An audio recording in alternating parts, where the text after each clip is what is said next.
So this is kind of coming out of nowhere. There's not really much context to this, but I'm noticing this a lot. In fact, I've seen this in a few people over the course of 1 month. So I thought I might as well put my ideas out there in case someone sees this and they can actually take it to heart.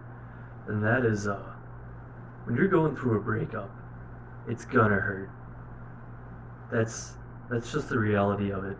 And if you try to deny that, I think it's fucking like you're a pussy if you feel that way. Just get that shit out of your head.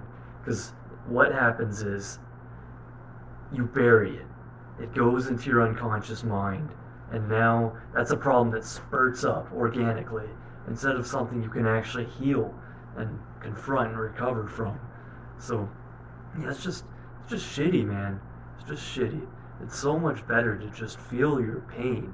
When you're hurting, it's okay to hurt. It's okay.